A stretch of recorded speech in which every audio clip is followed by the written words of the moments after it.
What's up, everybody? It's SEC After Dark. Welcome in. It is Wednesday night. It is the time that you look forward to each and every week. It's SEC After Dark, as I just said. It's a three-man weave for at least a few minutes as we wait on Jake Thomas. He is late. He's caught in a traffic jam, or his computer's he's dealing with IT, or he's waiting on the mailman for his AOL disk. I'm not sure what he's doing. Probably, actually, in all seriousness, probably child-related stuff because he's a new papa. So I imagine that's what it is. But just in case, we hope those lights turn green, and we hope he makes it on board safely. But until then, it's me, Corey Burton, Jeb Beecham, and Stephen Willis with you for the time being. How you boys doing? Oh, just absolutely fantastic. It's transfer portal week, and I'm having so much freaking fun. Yeah, I hear Ole Miss is going to get a pretty decent running back. No, they're not, probably. That guy's probably going to Miami. But he already canceled his trip to Tennessee, too, so I don't know. Yeah, he's a good little running back, and my goodness, that guy brings clicks. Now, Ole Miss is going to try to bring him in. They're going to try to get him still, and they're going to fight for that visit. And tomorrow's video that I did is about that. But Miami, if he doesn't visit Oxford, Miami is the prohibited favorite. Okay, all right. Well, that's Steve, and the video he's posting tomorrow is unlocked on Ole Miss, so check that out as well. It is transfer portal season, as he just said, but with NIL and all that good stuff, it's going to get really, really interesting. But before we get really, really interesting, I want to tell you that we're presented by DeadSoxy. Speaking of NIL as well, you can help out Ole Miss NIL right here at DeadSoxy. Steve is holding up some dope new socks. Says beer showers. Beer showers. Okay. Right. And Ole Miss. There you go. The classic socks. So you can get all the socks that you want. They don't have just to be regular socks. Here's just regular tube shot. There's a regular tube sock right there. Looks like a 1985 special. Yeah, Jason sent me some new stuff to get me updated, and I appreciate that.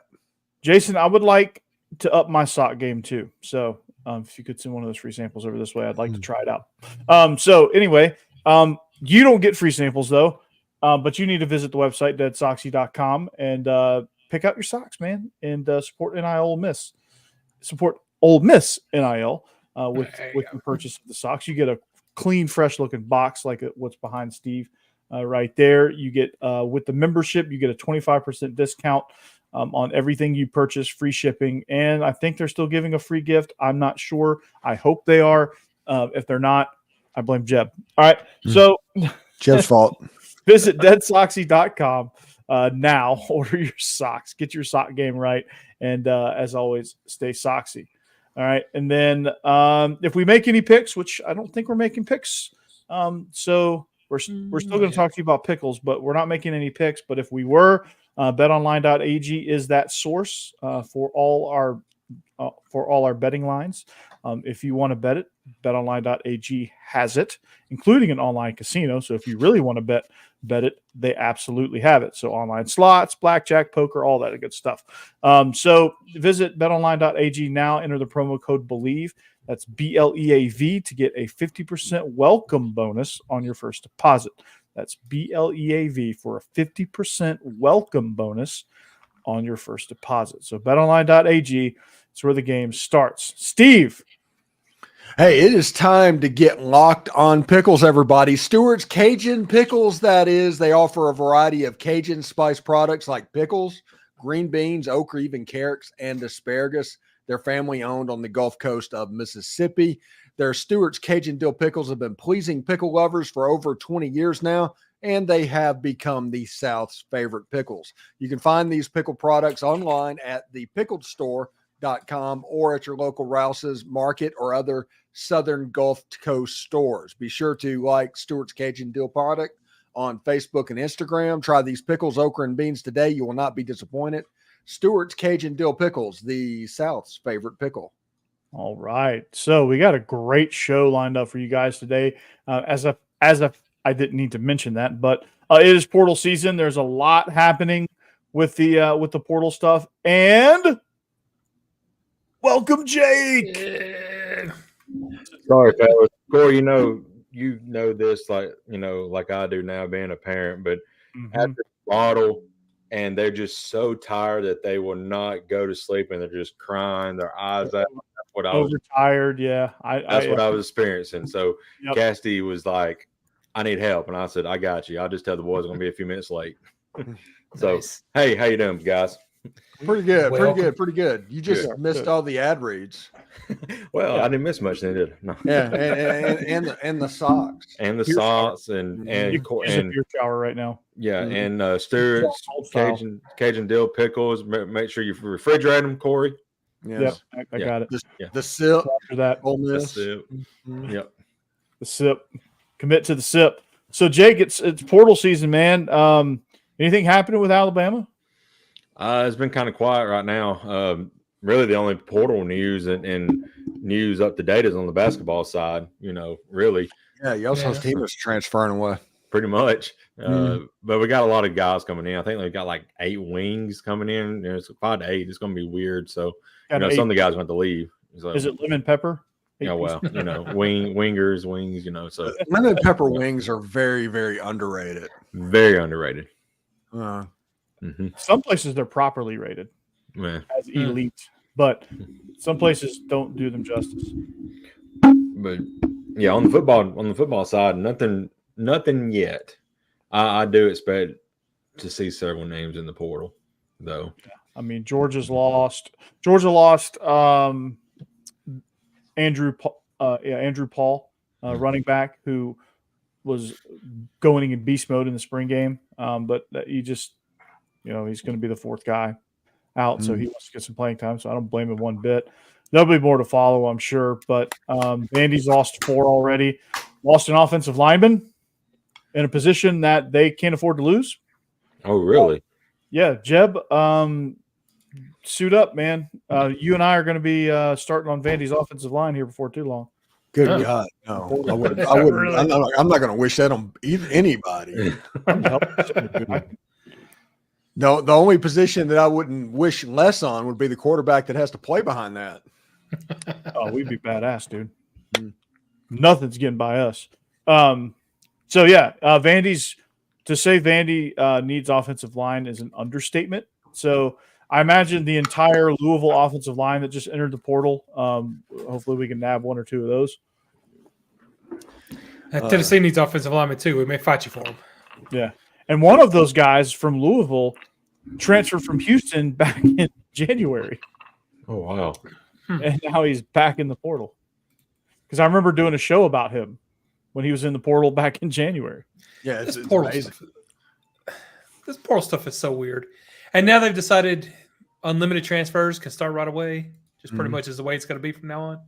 Yeah, it's just free for all now at this point. There's going to be you're going to see in the next 2 years, you're going to see a kid in double-digit schools. That's insane. That is insane. Well, the funny thing is, this is not. I talked about this on my radio show or my podcast that's going to air tomorrow. Is that this is not abnormal? This is how professional sports in this country operate.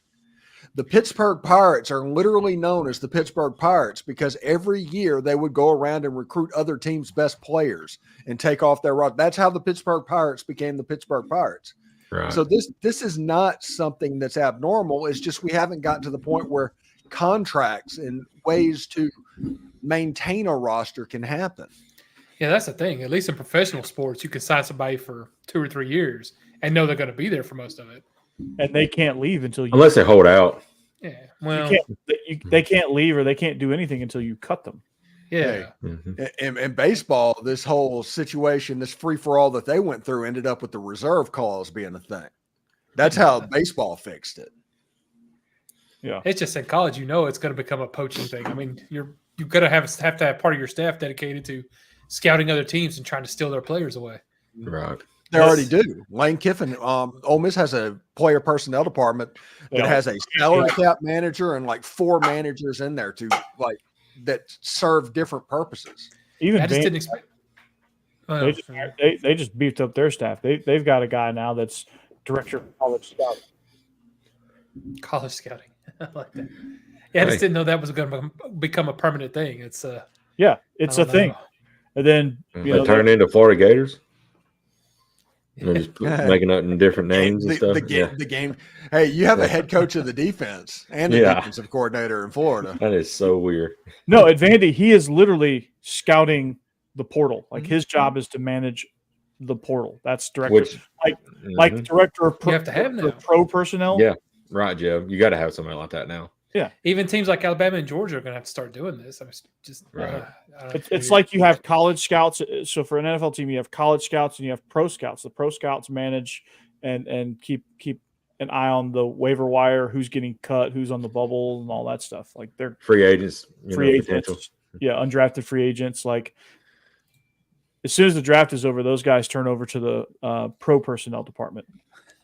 I was about to say, but imagine if everybody in the league was only on 1-year contracts. But it's even worse than that because we have 2 periods here of transfer windows. It's like 4-month contracts. Yeah, you can just see who looked good in the spring and go try and poach them from the. Jeez, Ole Miss has a general manager named Billy Glasscock. He came from Texas, so he knows how the big programs and all of that to organize that. They hired a guy named Alex Brown, who was the general manager at Southern Methodist University, who was known for having innovative transfer portal strategies and scouting.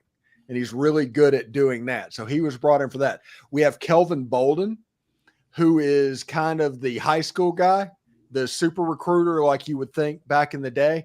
And they brought in, I think, D.L. Mann, a Texas high school coach, to serve a purpose of high school relations out there as well.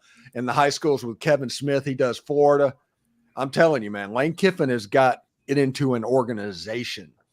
Yeah, I mean, everybody in the SEC is that way. I mean, from 1 to 16, it's that way, man. It's crazy. Like they've got now, I think they're going to pass a rule too, where the recruiting department can travel. So like, burden off the coaches. Yes, to where the recruiters you bring the recruiters in that actually recruit. They do that, and the on-field coaches are basically doing what analysts are doing now. They're on-field coaches. Yeah, they're just on-field coaches. It's going to be truly the NFL model now. Right. Because in the NFL, you send your college scouts out. That's who interacts with the colleges. The pro personnel guys, obviously, they do what they do, and the coaches, they coach. Did you see what Mario Cristobal made last season? Yeah. I didn't. No, I didn't. $22 million is what he put on his tax return. What? 22 million. $22 million. Somebody's getting ripped off on that deal. But $50,000 for a linebacker, that's ruining the sport. Yeah. It is ruining the sport. No, I'm just kidding. Well, I mean, it's going to make things kind of weird. And I guess a lot of it is just you're going to have to start figuring out the risk versus reward and just do what you got to do. But, I mean, like, would you want to recruit high-ranking 5-stars now? Unless they're going to start immediately. Yeah. What are the odds they're going to be on your team after the first year? Think how expensive high school players are now. If you have a high school player and he stays with you until his junior year, that's 4 passages to where you have to bump their pay every single year. To have 2 times a year for that to happen.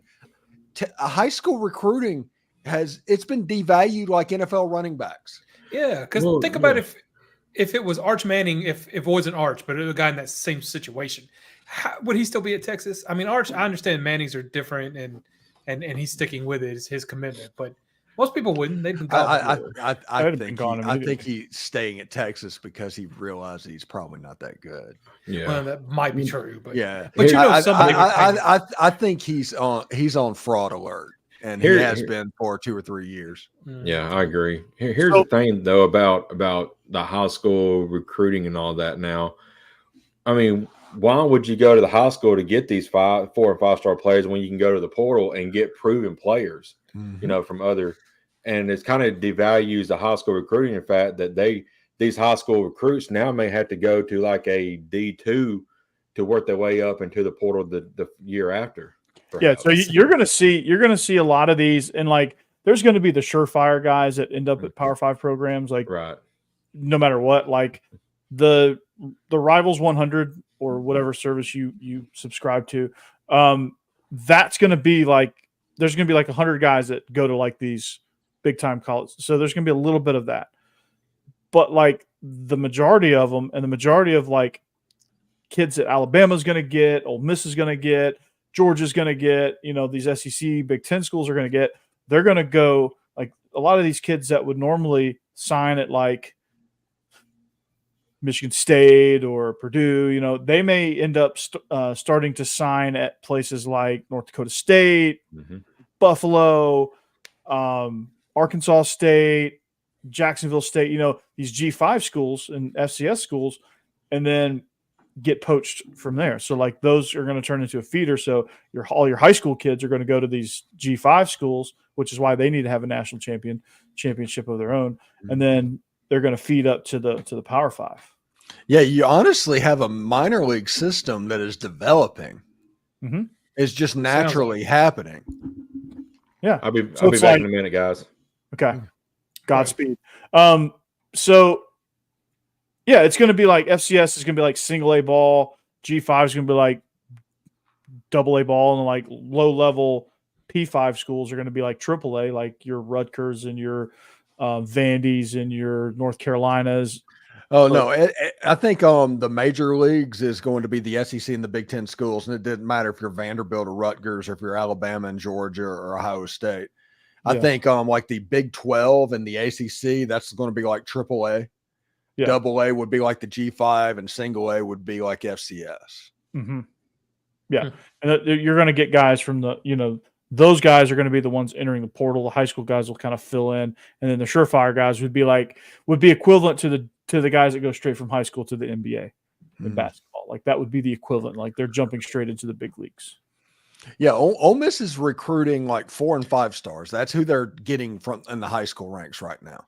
And they don't get those prospect kids, those 3-star players that programs used to live off of to get and put into their system for 3 years and develop. Those guys don't exist anymore. You get those guys from Louisiana Monroe now. Yeah, it's a machine, and guys are in and out of the portal. I saw a number. I don't know if it's completely accurate, but I'm gonna go with it. I saw a number that was 32,000 players in the transfer portal right now. Nice. 32,000. Where do these dudes think they're going to go? Somewhere. No. They're just No, that's what they think. They think they're going to go somewhere. They don't have any plan, Yeah, it's crazy. It's like, and somewhere for a lot of these guys is going to be like Alcorn State. Yeah. Or Valdosta State, or like Lane College or somewhere. I'm thinking. Listen, one thing that we have had happen in our society over the last several years is the fact that we just avoid consequences and we try to protect from consequences, and all of the consequences, they're evil. So we need to protect these kids going into the portal from the consequences of ending up at a lower level and not in as good of a situation. Well, that's not the way life works. You made the choice, live with. Yeah. If you bet on yourself, sometimes you lose. It's like last year when Spencer Sanders came to Ole Miss. He said, I always bet on myself. He was like, well, you're eventually going to lose. Snake eyes are eventually going to come up. And that's exactly what happened. And like I said, if these kids want to get into the transfer portal, let them. If it doesn't work out, they got a story and something to regret for the rest of their lives. Yeah. And sometimes they get lucky and the school that they left will take them back. Yeah. And sometimes they end up in a better situation, and sometimes they end up nowhere. Yeah. And they end up being a walk-on at a D3 school because they can't – there's no room for them anywhere.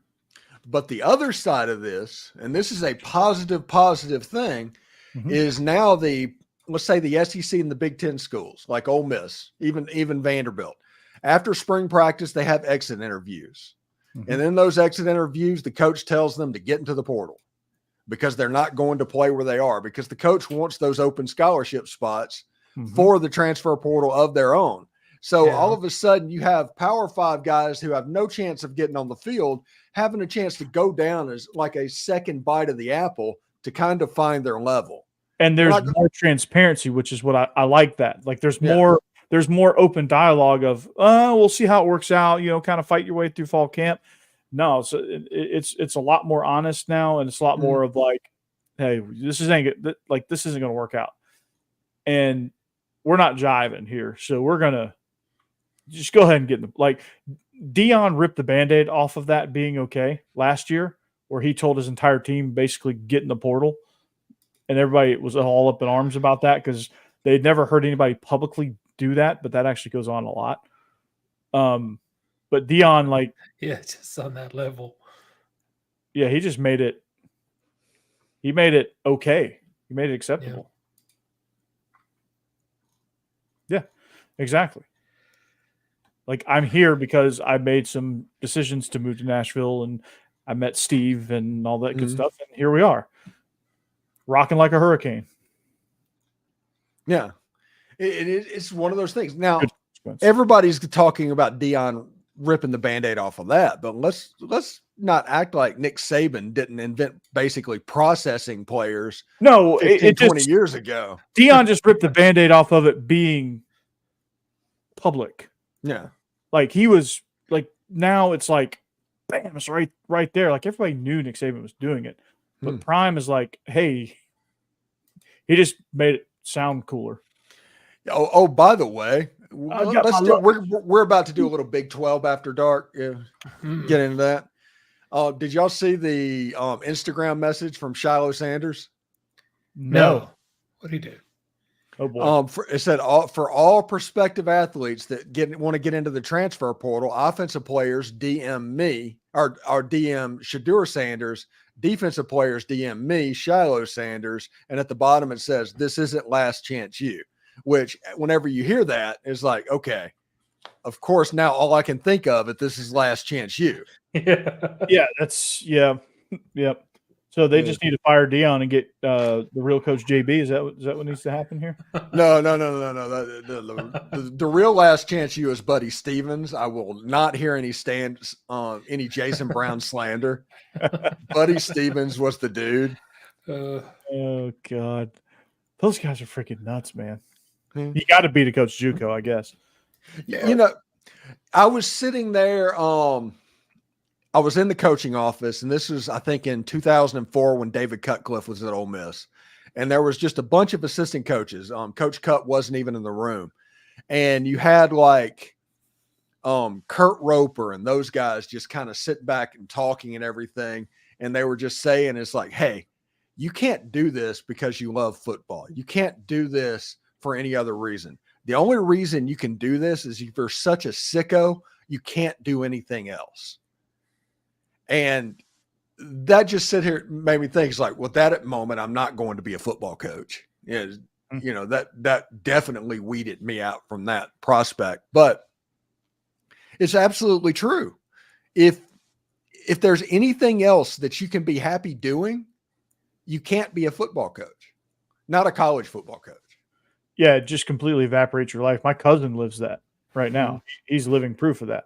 He barely sees his kids. He's irritable when he gets home a lot of times because he's stressed out. It's recruiting visits. I mean, it's a lot of stress. I mean, he's doing a hell of a job. He's making a lot of money, and he's made a good name for himself. And, but sometimes I think, like, I don't know if I could have gotten into that life, and I don't know what I could have done. Yeah, it's just one of those things to where, there's stuff that you can handle. There's stuff that you can't. There are the people that they thrive in a military situation. They like that boot camp atmosphere. Mm-hmm. My wife, Becky, did not want to leave boot camp. She just thrived on it. She's a rule follower. That made sense to her. But it's just really weird. A rule. I'm not that. Nah, it don't work for me either. I'm not that at all. I would want to get as far away from boot camp as possible. I did. I went to Fort Meade, Maryland. That's where my A school was. Yeah, there you go. Mm-hmm. There you go. Yeah. So yeah, I don't know, man. Like these college football coaches, dude, they're insane, and the stuff they have to deal with now. And I'm glad the NCAA, if they had any teeth anyway, but I'm glad that they're letting them reconstruct their staffs to make things easier on them. Because if you can only have your 10 guys as recruiters, oh my God, dude. Yeah, especially right now, high school recruiting. Oh my God, man, that's terrible. Yeah. So you just got to let those guys coach, man. And like the way, and the reason why a lot of those guys were jumping to the NFL is because the NFL assistant coaches actually get an just offer. coach. Yeah, they coach. Yeah, like they can stroll into work on a Tuesday in March and just like chill almost, like, and just kind of take it slow and then just go home at a normal hour. Mm-hmm. Unless you work for a maniac, which is possible. Yeah. And sitting here talking about like Arthur Blank called Robert Kraft about Bill Belichick. Mm-hmm. And Robert Kraft is like, no, don't hire that guy. Yeah. How much of an asshole must have Bill Belichick been? They obviously did not part on good terms. Yeah, to where when the winning stopped, you're gone. We're done with you. Yeah. We're going to completely throw you out with 2 losing seasons. Yeah. You can't trust that guy. He only gave us 6 Super Bowls or however many it was. 6 Super Bowls, 20 years. Yeah. When your franchise has been literally nothing before that. Hey, Steve Grogan wore a neck roll. Okay. Yeah, exactly. Exactly.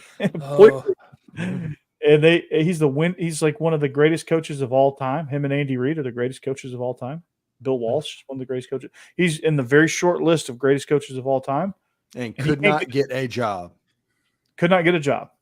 And part of that, I think, is his age. I don't think, people want to like invest a whole lot into a future for a guy for 2 years. But then again, they're firing him at a rate half of that time. So why does it matter? Yeah. Yeah, for a lot of teams, if you get 2 good years, you'd be happy. Some people probably thought he actually wanted too much control, which he came out to the Falcons and said, "Hey, look, you guys can do the front office stuff. I'm just going to coach." I would assume that was the issue, was control. But he told the Falcons he was cool with not having total control. Blake Jolly says, seems like Colorado is melting, in my opinion. Yeah, they're basically completely turning over the roster again. Welcome to the transfer portal era. I mean, a lot of people are doing that.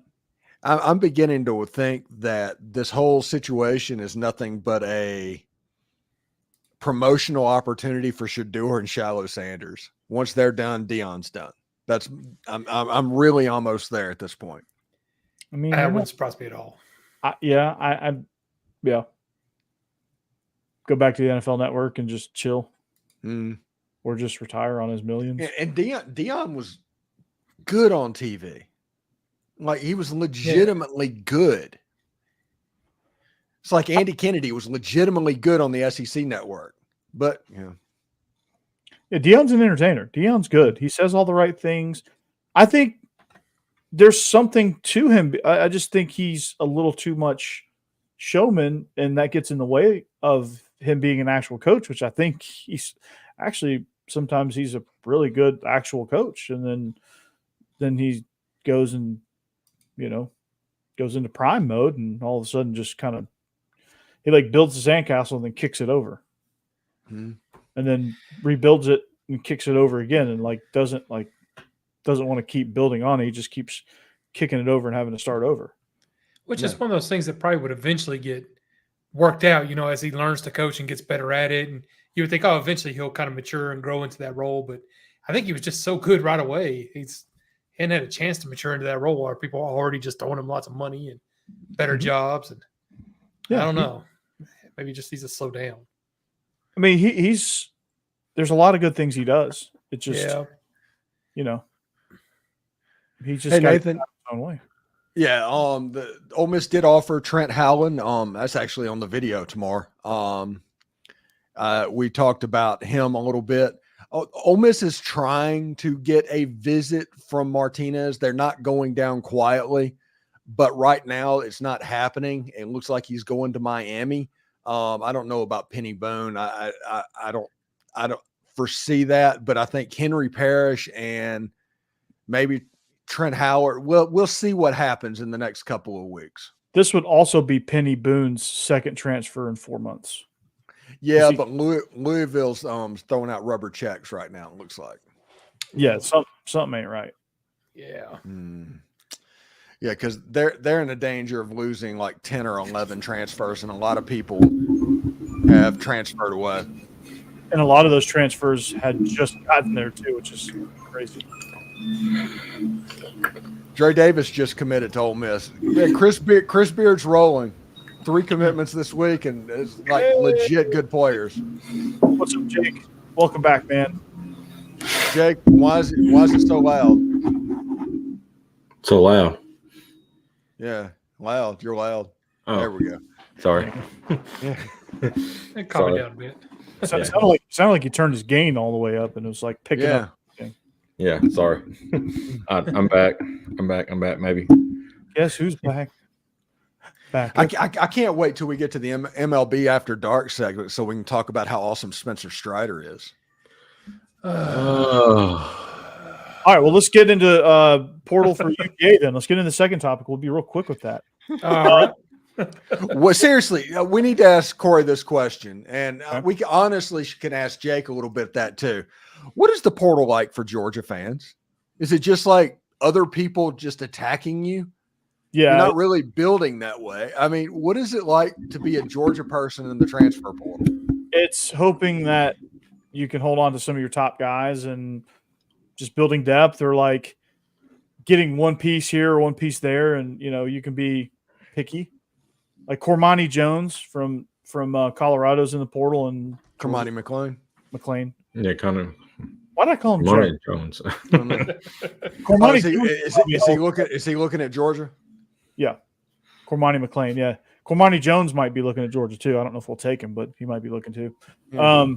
But yeah, Cormani McClain is, and getting top cornerbacks is something we need, and there might be somebody. I think there's one of our corners, Humphreys is kind of, he's been like wavering. He was wavering back in January and he decided to stay. And I thought he had a pretty good spring, and he still might be wavering. I'm not sure, but getting depth on the offensive line too, like trying to get those guys, and that's what it's like for us. We're just trying to add some depth to some pieces, to some seems like groups. Yeah, it seems like that'd be the toughest part, because a lot of teams are having trouble with that. But keeping depth, because if they're not a starter, then they're going to want to leave and go somewhere where they can start. Yeah, but one injury could just derail your whole team if you don't have any depth. I think the reason why teams like Alabama and Georgia and like some of these top level, Ole Miss, Michigan, and Ohio State, some of these top level college football teams, I think they're able to keep a little bit more depth than, say, the mid tier or lower tier Power Fives, because the pro scouts, they come to practice very frequently. I don't know what they do at Alabama, but I know at Georgia it was like a revolving door of scouts, like all season long, coming to practice, watching film. Humble brag. So they see the practice film, they see the practices, and they see these guys go at it. Yeah. And Kirby probably has. Like I said, I don't know how other people practice, but Kirby's practices are intense and highly competitive all the time, and things like that. And so like these guys get a lot of good competitive reps. So they like backups there's some backups that end up getting drafted because of that. Like Channing Tindall, that plays for the Dolphins, that plays for your Dolphins, Steve. He was the first rotational linebacker, didn't start a game, but got drafted in the fourth round, something like that. The Dolphins. And I know all about depth issues because, a few years ago when both of our wide receivers went down, look what happened in the championship game. So it's very important to have that depth behind the first tier guys. But if they want to play somewhere else and they portal, I mean, I understand completely, especially if you're like a senior and there's no chance of you getting on the field much, then I have no pulls with you leaving to try to go somewhere where you can play and try to get some draft stock. But there's no reason to sit behind somebody if you're a senior for sure. Yeah. Me and Stacey, a while back for whatever reason on Twitter, we used to argue all the time about how the great equalizer in college football was coming. And it was all about the expansion of the playoff and all of that. And the changes in there is like, it benefits Ole Miss the more of this stuff that happens. Alabama, the way it was, Alabama was one of those teams that could just recruit to the playoff every year, and they could just stockpile and stockpile and stockpile. They've added all these different things in there. And basically what you have is you have the starters for Alabama. They're still the starters for Alabama. And the freshmen and the young players for Alabama are still the freshmen and young players for Alabama. But what you don't have at Alabama at the moment are those mid-level guys, the guys that were just journeymen in the program, that if a player went down, another one just robotically went in there and could actually do that. And because of that, Alabama went from about here to about here. And that's what Georgia's done as well. And just bringing them down a little bit, I think that's created more parity in college football. I would agree with that. I mean, also like injuries are a part of the game, and it's not really an excuse, but like this year's SEC championship would have been different, I think, had Georgia not lost some people to the portal last year, because they had some of that mid-level depth before that would have stepped in and done well enough to get a win in the SEC championship and got us into the playoffs. But like missing a Marius Mims, you have a beat up Brock Bowers, and the guys coming in behind them, it's just a significant drop. So again, it was like from here to here, and that was enough for Alabama to jump us, even though Milroe struggled for a lot of the game and then turned it on in the second half. Yeah. And then I found $20. So, but yeah. So speaking of Milroe, I saw some clips of Milroe. He's improved. He's got a new arm action. It looks really good. He's more polished with it. I went to the A-Day game and was impressed with what I saw. Of course, we'll see how it goes in the first game, but it's a different regime down there, but it's still kind of all of Saban's players are still in program, and would really the thing is going to be is how it's going to be in 2 to 3 years once the Boers players are in there. Are we still going to be at the top, or is he going to be able to recruit at the top? That's the biggest issue. Right now, he's going to probably succeed because he's got all those players from Saban in there and all that. But once they start graduating, his guys come in. How's he going to be? So when Penix gets cut from the NFL in 3 years, he's going to come back. Who? Michael Penix. Yeah, I wish. No, he'll probably go to like the SFL, whatever, the USFL, whatever it is now. What is it? Yeah. UFL. And I will say the Birmingham Stallions are legitimately good. Oh, they're on pace for a three-peat for sure. They are that good. They are good. They are good. Really good. Yeah, I like watching Michigan too. Michigan's a fun team to watch. Mm-hmm. I don't know hardly any of their players, but they're a fun team to watch. Michigan's not a fun team to watch. Not the Wolverines. Oh, Michigan Panthers. Oh, my bad. Not the Wolverines. God, no. Michigan's going to be in a little trouble this year. Yeah, they are. And I still... Which, by the way, they got put on 3 years of probation for basically flaunting the rules during COVID. If that was Ole Miss, Mississippi State, or Arkansas, they would have been put in jail. They would have been under the jail. Yeah, they'd have been under the jail. And Michigan's like, just don't do it again. If it was Tennessee, it'd be 3 years later before we found anything out. How did they get a ruling this fast? If it was Tennessee, it'd be like 2030 and like, okay, you remember what you did in 2020? Nobody does, but you're getting 3 years probation for it. Yes. Never seen them move that fast. Jared, did you see that I put in the chat earlier today about Josh Harple?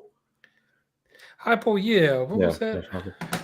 He's 1-9. He's 1-9 in games where he has scored under 30 points, and I think Kirby's like 25-15 in similar games. But the one thing that when I was reading more comments about it, and it makes sense, Heupel inherited a 3-7 team. Kirby inherited a 10-win team pretty much and just built off of that. So Heupel's been in a little worse situation than that 2016 Georgia team was not good. No, they had Ole Miss was up on them 42-0 in the third quarter. But still, I mean, they won like 9 games the year. But they had a lot better players than Tennessee did when Heupel took over. Yeah. Really, and his defense, especially the secondary, was just a mess. Yeah. So if he works on that defense, they could be really legit. Yes. And I think our front seven is going to be good this year, but that secondary is still going to be a problem. Mm-hmm. But honestly, that's how he fixed it when he came in, was innovating his offense and scoring a lot of points. So yes, when it worked, we were good, and when it didn't work, we weren't. But Mark Richt quit recruiting offensive linemen. You got to have offensive linemen in the SEC. He quit recruiting offensive linemen. That's Derek Dooley did that to us. That was so horrible. Gus Malzahn did that to Auburn too. Mm-hmm. Yeah, he just stopped, and then he had one of the worst things you could bust do. a quarterback, and yeah, no, that'll wreck your team pretty fast. he had a run like he didn't have a quarterback. Like Georgia didn't have a competent quarterback until Jake Fromm stepped in between Aaron Murray and Jake Fromm, which is a pretty sizable gap. That's true. They started guys like Hudson Mason, Grayson Lambert. And yeah, I'm not saying anything about Georgia's coach. I'm just saying on Heupel's side, that's the way I look at it. Is he had no defense. He did what he could do when he came in, and that was fix the offense because that was his thing. Yeah, the problem with Josh Heupel, he's good. Kirby fixed the defense first, and then the offense followed suit. And Kirby is a freaking recruiting animal, and that's how he got. Kirby's team would have been, if he didn't recruit as well as he did, that his teams would have been a lot slower getting started. But he recruited his ass off. Yeah, that's how he got it. And you could just see what they focus on because that's what Heupel's been doing too on offense. We've got 5-star quarterback this year. We got a 5-star quarterback coming in next year. 5-star wide receivers. That's what he focuses on. Yep. And the difference in the two mindsets is Nick Saban. Yeah, Kirby is the only Nick Saban assistant really. I kind of consider Lane Kiffin because I don't know if he was there long enough to really. I don't know. I think Lane Kiffin is a Pete Carroll assistant. I that's who I give Lane Kiffin credit for, is the Pete Carroll. Yeah. So Kirby is the only true Nick Saban assistant to go on to get a head coaching job that truly soaked in all that knowledge. And what about Billy Napier? No. Oh, G5 Billy, baby. LinkedIn Billy. But yeah, I agree with you. I think Lane Kiffin more has the Pete Carroll mindset. He just needed Nick Saban to help kind of mature him a little bit for a year or so. He's got to meet Nick Saban with the way he treats the media and the way he handles certain things. That is Nick Saban, but the general program and everything, there's a lot of Pete Carroll in that game. Now this year Lane is like, he's acting differently this year. He's acting like Pete Carroll acted like in his latter years at USC, where everything was just real loose. Well, it's not loose. No, he's gone full Nick this spring. Yeah, Lane Kiffin on Twitter with like the Grove Bowl games and the Twitter stuff. Oh no. That right there is all a Lane Kiffin thing to get PR. But the whole idea is he is being uber secretive about depth charts and schemes and anything that can be taken football. He wants to make sure that doesn't happen. Oh, that's all football coaches. Yeah, but he's like, this year is at a different level. Last year they had open scrimmages to where people can go in. No, they didn't do that this year. They didn't even tackle this spring. Interesting. Yeah, Ole Miss is going to be interesting to find out how all that works this year, man. It's going to be fun to watch. Yeah, if Ole Miss loses to Kentucky, and we find that, and better players, by the way. If you'd have tackled in April, it might not have happened. Yeah, no, I see those comments. That's the way that works. Yeah, that's that how that happens. Oh yeah, definitely. Mm-hmm. Which, I mean, like in college at this level, tackling to the ground, really, like you do it a few times and you're good.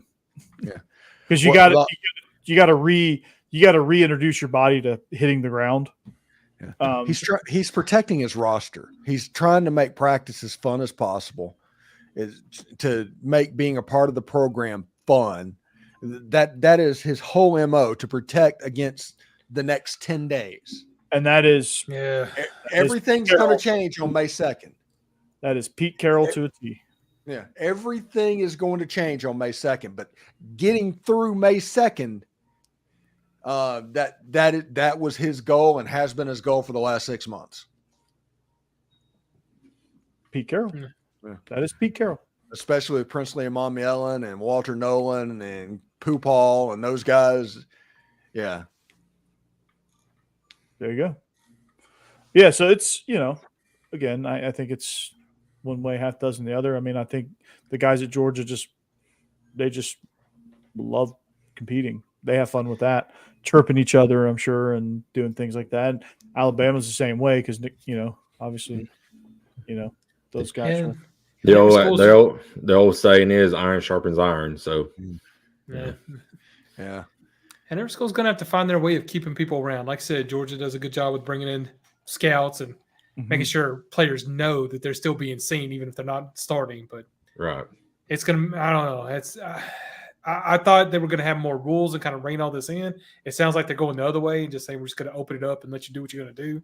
And let you feel the consequences of your decision. Like, hey, you decide to get in the portal, then don't come crying to me if you end up at Delaware State and you thought you were going to end up at Ohio State. I love the portal and what they're doing because no offense to Delaware. We have legitimately got 10 months worth of content. Yeah. It's just going to give some of us fans heart attacks constantly. I see one article in there of a list of potential schools for a player. I can turn that into 5 content items. I just draw it out different angles and stuff like that. Yes, it makes my job easier. Honestly, the fan perspective obviously needs to change. You're just see the word Tennessee in a headline, I cringe now because I don't know what's happening. Yeah, Tennessee loses this to the port. It's just the way it is. They're going to fill the rosters. There's going to be guys coming in. There's going to be guys going out. It's going to be one game of fantasy football. Okay, this guy leaves. Okay, that hurts. We get this guy in, and he's not as good.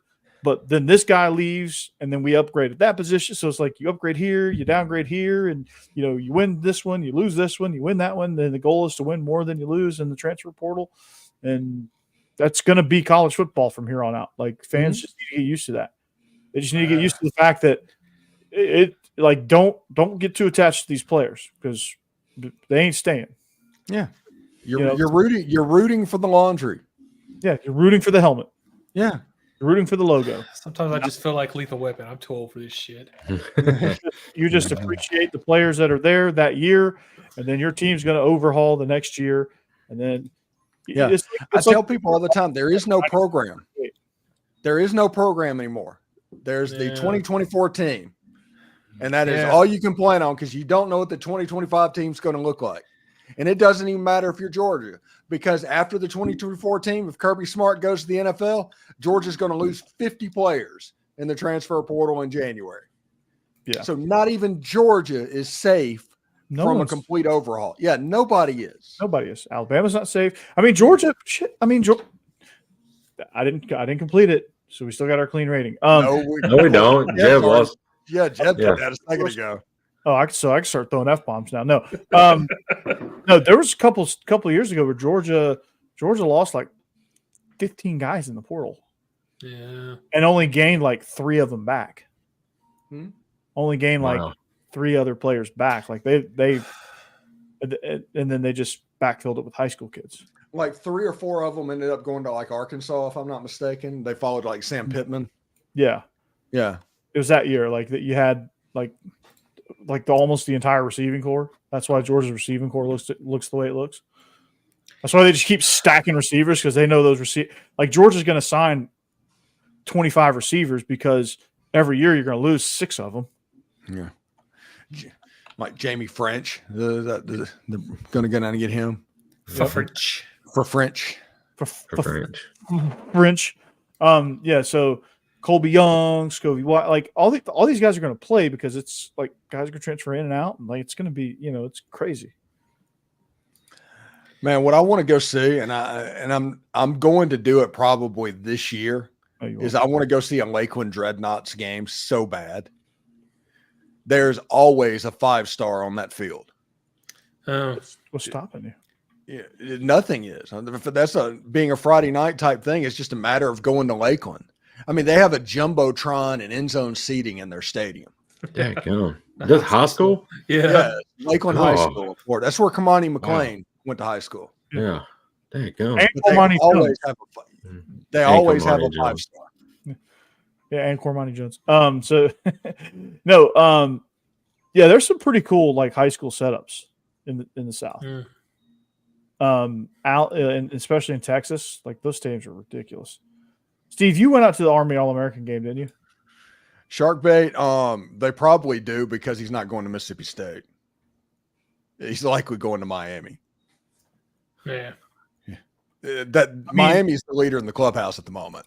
Vandy has a better shot at getting him than Mississippi State. Yeah. Mississippi State got him out to visit. Yeah. I was going to say, he had interest in Mississippi State. I can't remember if I tweeted this, but I've been like, from my Locked On Vandy account, I've been tweeting every transfer portal that's an offensive lineman. I'm like, Vandy? Yeah. So I did that with Martinez. I'm like, Vandy? That's pretty funny. Yeah.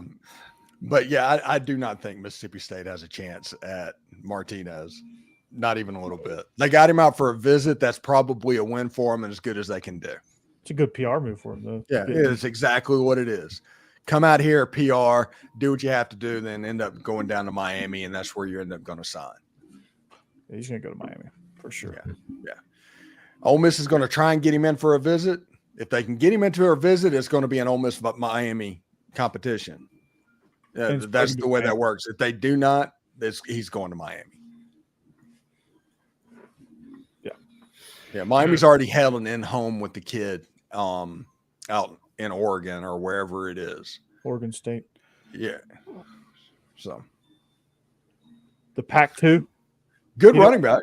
Yeah. He didn't want to win a Pac-2 championship. He could have won the Pac-2. The Pac-Dos. Yeah, it's like, good God, no. Go ahead, Oregon State, Washington State. Get down in the Mountain West. Bring the people in the Mountain West up there and call it the Pac-12. Yeah. I don't particularly care one way or another. It's just a name at this point. Yeah, it's just do not do the Pac-2 thing. That's stupid. Yeah, that is highly stupid. Yeah. All right, Steve. Teach us how to throw like Spencer Strider. Huh? You basically like your elbow has to be falling off. And you're supposed to have like 103 mile an hour fastball, but at the moment it's like 84 miles an hour because you have no strength in your arm because you decided to throw a 75 mile an hour curveball to go with a 105 mile an hour fastball. That's how you throw like Spencer Strider. And you throw like this. We were doing an off-air physics lesson where like if you throw from here, watch my elbow. My elbow has to come through first. My elbow has to clear so that so if I throw like this, if I don't clear my elbow, my shoulder is going to rip apart. If I clear my elbow before my shoulder, my elbow is going to rip apart. I'm coming from here. It's a little bit more natural. Nolan Ryan pitched for 25 years. Nolan Ryan pitched from up here. Mm-hmm. He pitched from up here. Roger Clemens pitched from up here. All the great pitchers pitched from up here. And he threw 95 mile an hour, and he could have thrown over 100 mile an hour if they wanted the velocity. That's not necessary because those guys knew how to pitch, not throw. Corey, you made a good illustration because, you see those sidewinder guys, they don't throw 100 miles an hour. They throw about mid-80s, because that arm, these guys focus on location and movement. Right. Yeah, those sidewinder guys right here. And all your power comes from here because you can really get on top of the ball and drive your lower half into it. Mm-hmm. Yep. I mean, just watch all the great power pitchers from. I mean, get off my lawn first and then go watch the great power pitchers and just watch their arm slot. I mean, they're all from here. Except Randy Johnson's a mutant. I don't like. He just. Oh my gosh. He's a mutant. Like, don't watch him. He's an anomaly. Like if you watch him, like you're gonna get a false sense of hope. Like that guy's a mutant. Yeah, it's the craziest thing. He's an X-Man. Certain pitches will be like come in and out of vogue because they're worried about hurting pitchers' arms. Like the splitter was not a popular pitch for a while because they were genuinely worried about that. I don't know why you do a thing like a fastball. Yeah, but they genuinely thought that it hurt arms and everything. Well, yeah. But they'll sit there in maximum effort, 104 mile an hour every time, knowing that hurts arms. Yeah, and not care a little bit about that. You know why? Because that ends up on Twitter. Pitching Ninja posts that. Yeah. And that is building it up. Annoying. Yeah, that's why. Like it's like Jackson Jobe throws 103 miles an hour, has a crazy wicked slider, and I'm just waiting for the news report that he needs Tommy John. Mm-hmm. Yeah. I mean, you want to see the most easygoing 88 to 90 mile an hour pitcher. Watch Tom Glavine. I don't think there's any pitcher that's ever pitched that looked as comfortable as Tom Glavine throwing a baseball. Oh, Greg Maddux. Even Greg Maddux, he looked more comfortable than Greg Maddux. They both were the same kind of pitcher, though. But like you watch motion, so easy. It looked like they were just playing catch. Yeah, and that's kind of what they were doing because he wasn't having the field very often. Yeah. Greg Maddux was like, "Hey, I'm gonna throw a cutter here into your hands. Mm-hmm. You're not gonna hit it." Like the Larry Bird of baseball. Yeah, no, he really. Tell you what I'm about to do to you. Let me tell you what I'm about.